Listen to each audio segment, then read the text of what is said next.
Hello students, welcome back to the online classes of physics. In this video, we'll study the fourth chapter of physics, that is energy. We have studied this chapter during Zoom classes, but again through this video, we'll revise the chapter. So let's start. Energy. It is evident from history that man has been making and using tools since ancient times. Primitive man used scrapers, knives, and needles made from stones and bones of animals. In modern times, we use tools such as screwdriver, hammer, pliers, utility knife with blades, lever, and many more. All these tools helps us with our work. Now, what is work? We have studied in our earlier classes that work is a physical quantity that can be measured.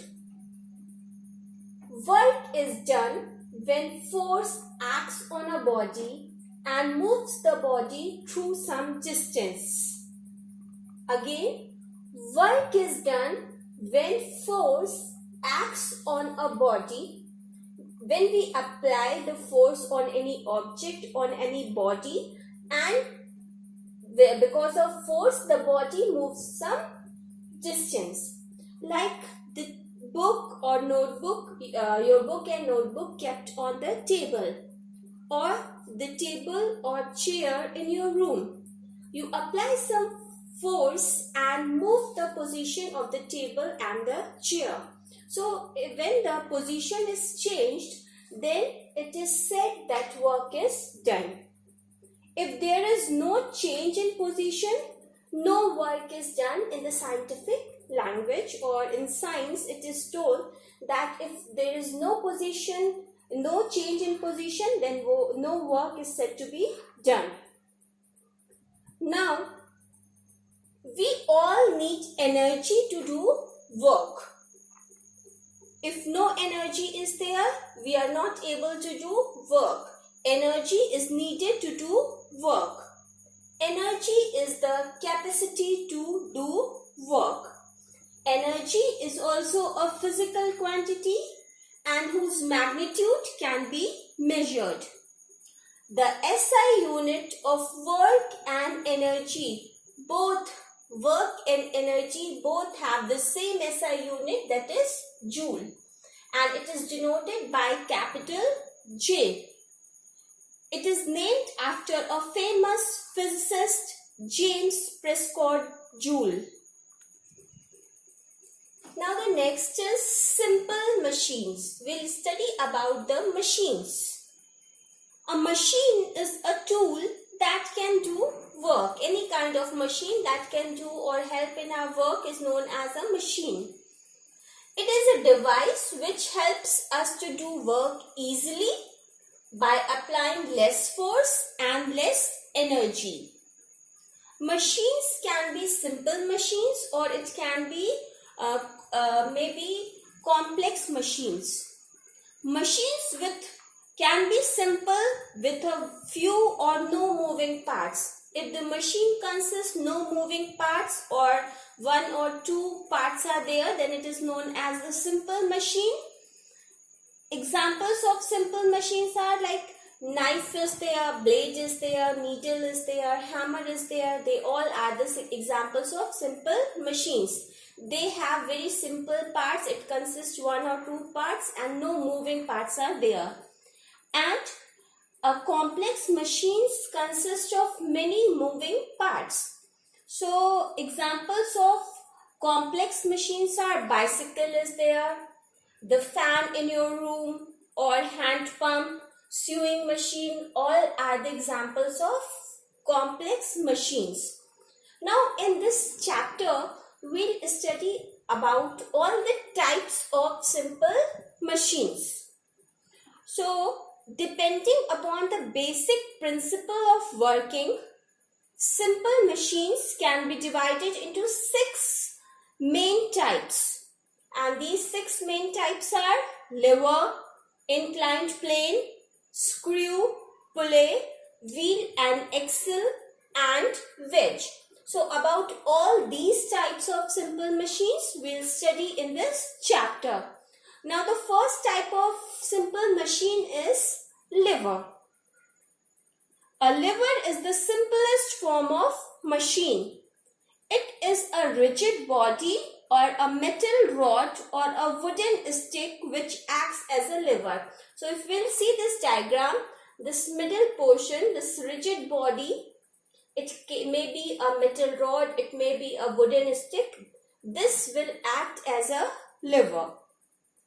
It rotates around a fixed point of support, and this fixed point is called the fulcrum. This point is known as fulcrum, and it is denoted by letter F.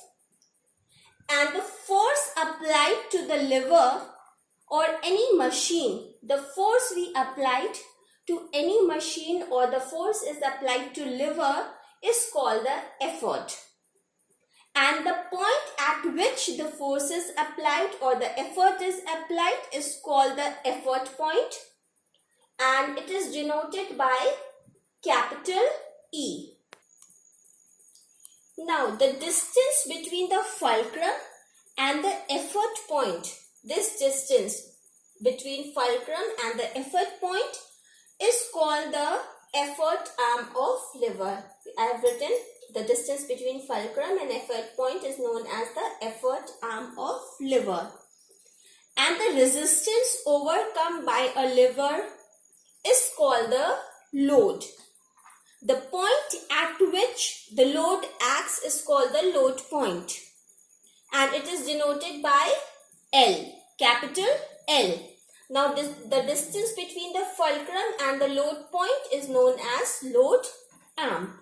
So this is fulcrum, this side load is there and this side effort is there.